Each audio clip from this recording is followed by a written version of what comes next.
Hi everyone, Marty T Hawkins with you here at Warehouse and Operations as a Career. Let's see, where are we this week? Looks like week 9, the first week of March, which is the last month of the first quarter. Is everyone keeping to their plan? We each have a plan though, right? I won't jump off on one of my planning and goals rants today, but I did want to talk about a few things that came up this week while I was out in the field. First, I was asked by a new supervisor why every new employee that HR was sending him seemed to be so anxious or edgy.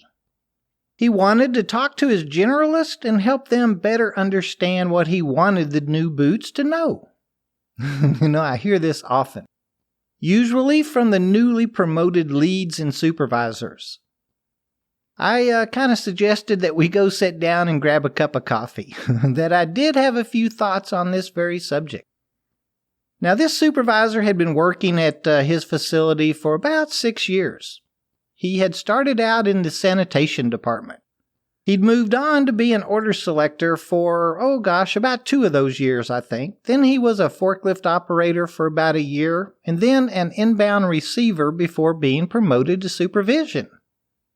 He's been doing a great job, and his boss has been quite impressed with his progress so far. I've known him for a little while, and I can see that he's feeling a little bit of pressure. Well, really, I guess he's recognizing the responsibilities, handling it, but feeling it.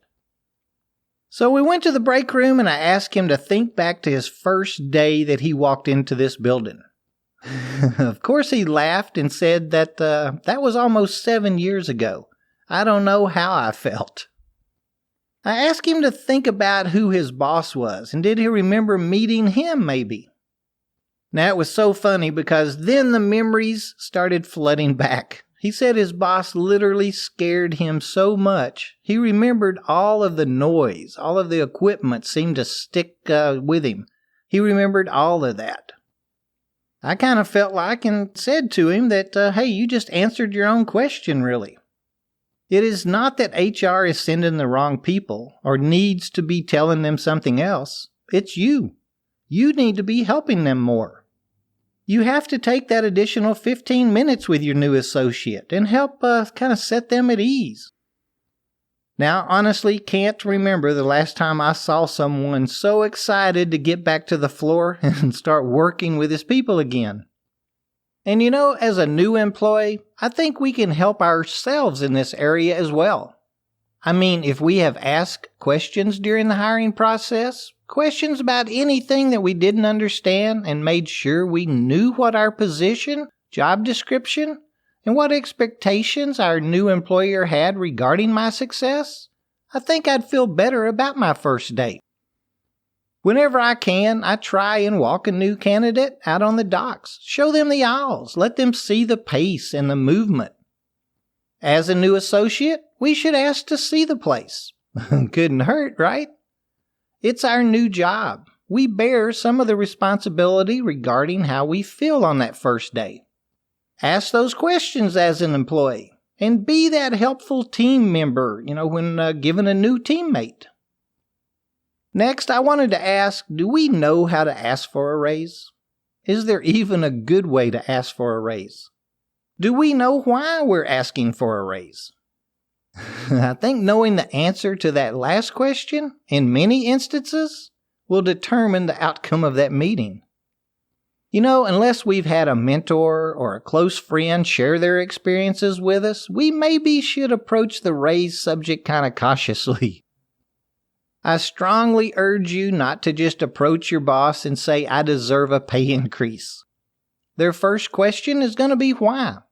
Do you know how you're going to answer that question? I mean, if you go down the I'm so productive path, do you have those numbers and metrics in your hand, or is that really just your opinion? And if you say, I've been here over a year, well, so what? A company is not required to give us an annual raise. I had one associate last year receive 2, I guess you'd call them promotion raises. She was in a production department doing a great job and changed positions twice, both times with a pay increase. On her anniversary date, she went to the HR department and stated that she had not received an increase at her 1-year mark. Some organizations have yearly reviews, sometimes with merit increases, and sometimes with objectives or other incentives to earn those increases. Sometimes our companies will give an across-the-board cost of living increase. And some companies, well, they may not have any type of structured or planned increase schedule.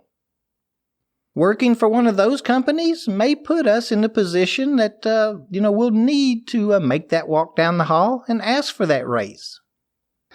Okay, let's talk about that for a minute. Why are you wanting a raise? I had a CFO ask me, do people ask for a raise because they want more money or because they're doing an above-average job, exceeding expectations through their efficiencies and productivity, saving the company expenses? If we're just wanting more money, we probably won't have those metrics and figures to show as backup for our request. But if we're wanting a raise because we value our job and how we are performing it, well, I bet you'll have that kind of backup. Here at WAOC, we're always talking about being that employee. That is the employee that we're always referring to. When you know your value and present it to your management team along with your reasoning, that is going to be documented. Odds are you'll see that increase if it's available or at their discretion. I have to throw in the word planning here. Shoot, I'm just going to go ahead and say it out loud. Planning and goals, people. Now really, if we are that person, have planned out our progress and done our jobs, odds are we're not going to have to set that meeting at all. Our management teams will come to us with the good news, right? And then one last thing. Do we know how to quit a job? We did an episode back in November of 2019 on burning bridges and how we never want to do that. In this industry, I assure you, I can promise you, you will continue to run into teammates, frontline management, and even directors and VPs throughout your careers. We love what we do, and so does everyone else. Don't burn those bridges.